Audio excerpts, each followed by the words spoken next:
Okay, reading a chunk of Schopenhauer as Educator.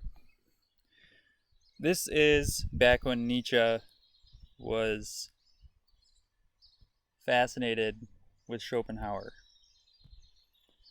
Um, he, just like Wagner, was obsessed with Schopenhauer's philosophy. Later on in his work, Human All Too Human, that's where you start to see him move away and question Schopenhauer and question metaphysics in general and put forth a philosophy that's very scientific, very empirical, and it's interesting to watch that transition. So Nietzsche is definitely a good next step for anyone who's interested in Schopenhauer. Get done with Schopenhauer, and then you can check out Nietzsche. He's got these very readable aphorisms in Human All Too Human and Beyond Good and Evil. They're lightning charged, so to speak. They'll make you think. Sometimes they'll contradict each other. Yeah, they're interesting. So definitely check out some Nietzsche. I'm going to read some of this Schopenhauer as Educator and share my thoughts as I go. Okay, so paragraph 1 here. Cool. Inspirational as always. Nietzsche is always that way. He makes you want to go out and kick some ass. He's talking about conformity and how, well, actually, people conform because they're lazy. They're afraid to stick out, to truly be themselves. Almost as though conformity lets people, sit on their haunches, sit back, and not have to put up with the burden it is to truly be yourself. And you know what? In society, it is a burden to be yourself. There are social costs to being the way you want to be. Anyways, this whole paragraph made me think of Thoreau, because Thoreau was someone who, some people call him misanthropic, but, it's fairly normal for anyone who does what is not normal to have everyone else question it and assume that their way is the best way. That's a challenging thing in life, the whole herd idea. Nietzsche uses this word artists, and I think of that in terms of the way that Thoreau used the word poet. Someone who lives a certain way, lives thoroughly, lives deeply, does what they believe in, and sets aside crappy ideas that society and custom tell us to abide by. So all of this is, I think it's starting to point towards that idea of the free spirit that Nietzsche eventually gets to in his philosophy. Okay, this is paragraph 3. Paragraph 2 was, still going through the ideas from paragraph 1. Man, existentialism is totally present here. As far as I remember, I think Nietzsche is kind of considered the start of that, or maybe a precursor to existentialism. Certainly an influence. Talking about we possess only today to show why and to what end we existed. Or like, who are we? Or like, every single act you do is your statement about what a human should be. And so, he's calling for us to show our stuff, I guess.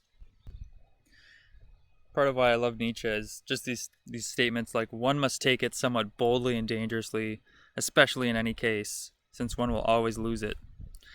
We want to be the real helmsman of this existence and not permit our existence to be a thoughtless accident.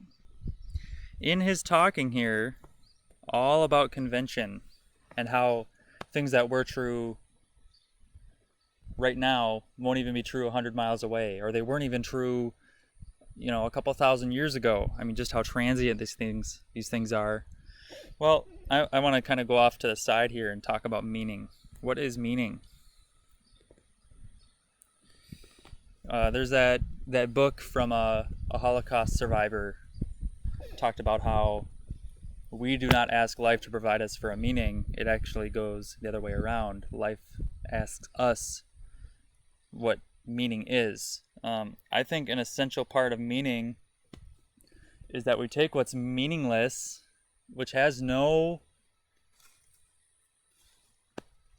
relation or use in itself, and we create something from that meaninglessness. In other words, meaning has to be constructed in order to be meaning. It has to be formed. It has to be, if these things were given, it wouldn't be meaning. Meaning is made. Or at least, those are my thoughts on it.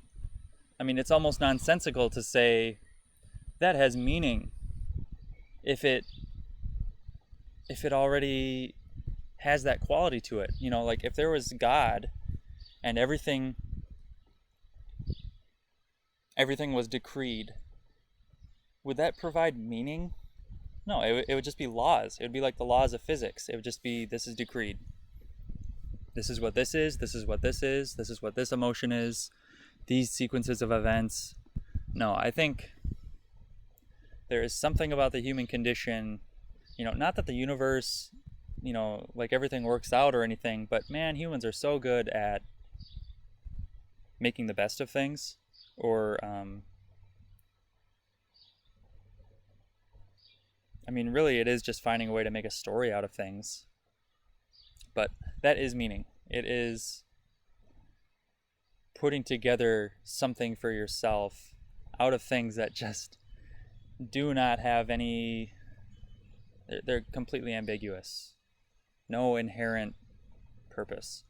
I suppose you could look at all the events in the world, and I kind of like Alan Watts' notion of how, we love meaningless play, scatting. We love gibberish. We love randomness like that. And, perhaps the entire world is at play, and all we are doing is being eyes for the universe to look at the spectacle.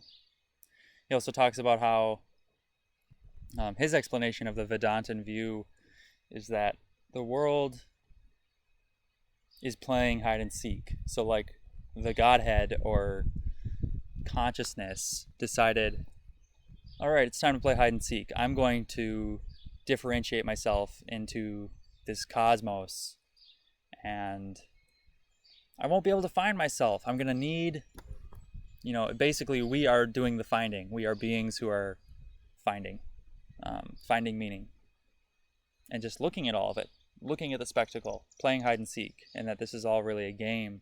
There's no purpose, but that's what's wonderful about it is what it is. It's just a spontaneity. That's all it is, a spontaneity. So that's another take on the meaning of the world. Nietzsche is asking us to kind of dig deep for that. Dig deep for, what do you really think as a human, aside from all convention? And that's an idea I found liberating, because all philosophies, Buddhism, different Eastern views, Schopenhauer's philosophy, have these limitations. And yeah, it's good to explore that and maybe be devoted to it, but sometimes there's a point where you got to just take your personal experience as a measure and just say, yeah, you know what, like everything that's added up to me now, I don't think those belief systems match up. I think I believe something different. So that's why I find Nietzsche inspiring, is he makes you dig for what you truly believe, like find that real authenticity. It's kind of I guess that sort of authenticity is kind of Zen. Not letting yourself be bound by convention, like just truly, completely expressing with spontaneity what you are and not giving it a second thought. That's pretty big. If you think too hard about what you are or what you're doing, or that's what tends to tank you. Like I've been talking here for 10 minutes. If I had stopped for a second to take a moment of self-consciousness, it would have been done. The train of thought would have halted. Okay, onward. Okay, so paragraph 4. How can we find ourselves again? We have 70 times 7 skins, and we could shake all those off and still not know who we really are. Yeah, so relate that to kind of Goffman's notion of being actors or presenting ourself. That notion of self or selfing is really important. We take on roles in society. We take on roles around other people in different situations. We set up the situation using an environment, using clothing, using a certain way of talking and acting. These are all sorts of games and selfing we do. Not to mention, in the mind, there are different kinds of selves. There are many characters in there. It's a committee. So this is kind of a teaching from Thanissaro Bhikkhu over in California. Just this idea that in the mind, we are constantly thinking of ourselves as agents in a world. We're always building up a little world. Ooh, I'm this sort of person, and I do this, and this is my ego being built up. And then we can change gears instantly and say, oh, I'm this sort of person. I'm an athlete. I'm really athletic. Ooh, I really like being an intellectual. I'm awful smart. We have these ways of building up our ego and putting on different hats, different situations, and saying, this is me. This activity is me. Me liking this thing is me. Lots of selfing. Cool, this little passage here. Place these venerated objects before you in a row, and perhaps they will yield for you, through their nature and their sequence, a law, the fundamental law of your true self. So I mentioned earlier about how humans are good at building up kind of a story for themselves. Well, I once told a student that, maybe you could look at everything in life and say yes to it. Like even the most embarrassing moments, even the most crappy, stupid things you said. What if you could say yes to that? In the sense that you came away from that, learned from it, and experienced how it felt to feel shitty. And you could take all the weeds, all the debris, all the stuff that happened, and look at it in a new light and look at who you are built up now because of those things. So again, just inspiring words here. We tend to create a lesser image of ourselves. He mentions that.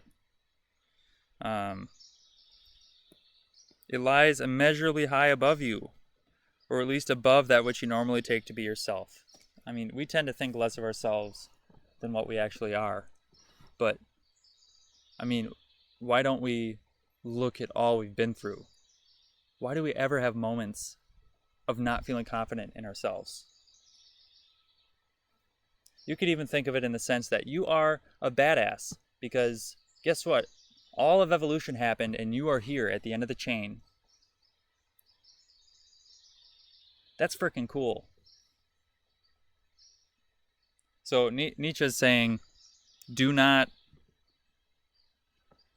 make less of yourself than what you are. You need to have absolute faith in yourself.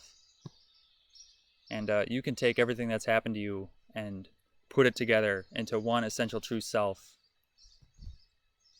and sort of venerate that.